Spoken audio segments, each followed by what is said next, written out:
আসসালামু আলাইকুম বন্ধুরা।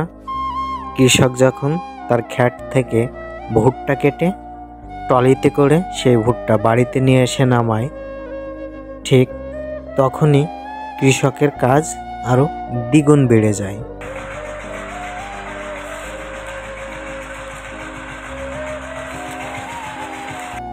ট্রলি থেকে ভুট্টা নামিয়ে ভুট্টা বাছা, এরপর মেশিন দিয়ে ভাঙা, দীর্ঘ 2-4 দিন রোদে শুকানোর পর এই ভুট্টা বেচার জন্য প্রস্তুত করা হয়।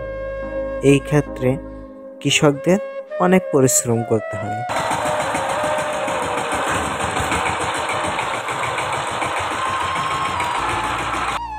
এই ভুট্টা সিজনে ভুট্টা টানার জন্য ট্রলিকে আলাদাভাবে মেরামত করা হয়। দুই দিকে বাঁশের কাভারে দিয়ে যেন বড় করে খাঁচা বাঁধানো হয়, যাতে ভুট্টা অনেক ধরে, এবং হাইড্রলিক ট্রলি বাংলাভাবে বানানো হয়, যাতে এটা খুলে দিলেই পিছনের দিকে উলাম হয়ে যায়। এই যে বন্ধুরা, দুই কোলে দুইটা বাঁশের খাঁচা বানানো এবং পিছনেও এরকম খাঁচা দিয়ে উঁচু করে অনেক ভুট্টা ধরানোর জন্য এই পদ্ধতিটা চালু করা হয়েছে। এটা কৃষকদের বাংলা বুদ্ধি। এক ট্রলিতে এতগুলা ভুট্টা ধরেছে।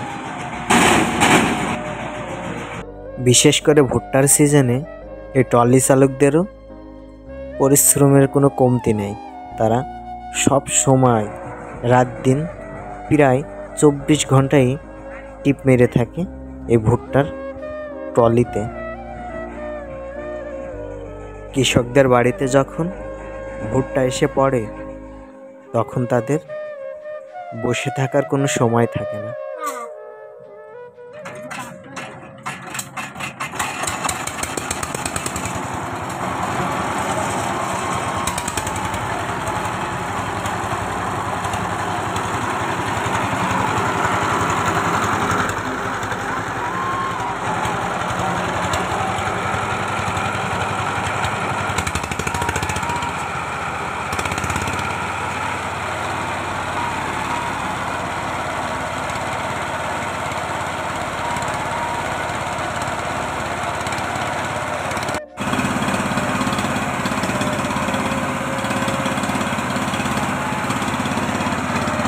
কৃষকের ভুট্টার ফলনটা যখনই কম হয়, তখনই কৃষকদের মাথায় হাত পড়ে যায়।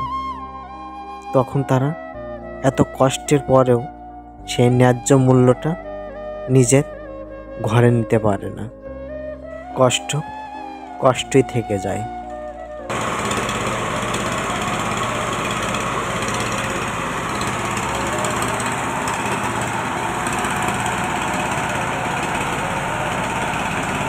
বিশেষ করে ভুট্টা ভাঙানোর সময় কৃষকদের বাড়ির পরিবারের মানুষের অনেক প্রেশার নিতে হয়। এই সময় কেউই বসে থাকতে পারে না। ভুট্টা পোড়া থেকে শুরু করে বস্তা বোঝাই করা, মোচা গোছানো এবং ভুট্টা নিয়ে এক জায়গায় গাদা মারা, মেশিন ঠেকানো, সব থেকে কষ্টকর হয় এই ভুট্টা ঝাড়ার সময়টা।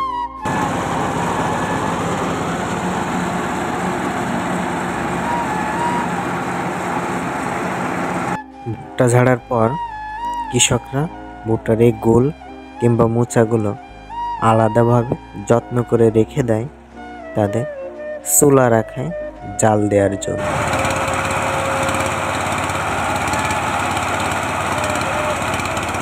কৃষকের বাড়িতে যদি একটা ছোট বাচ্চাও থাকে, তবু সেও এই কাজ থেকে তার বাবা মার সাথে কাজে ব্যস্ত হয়ে পড়ে।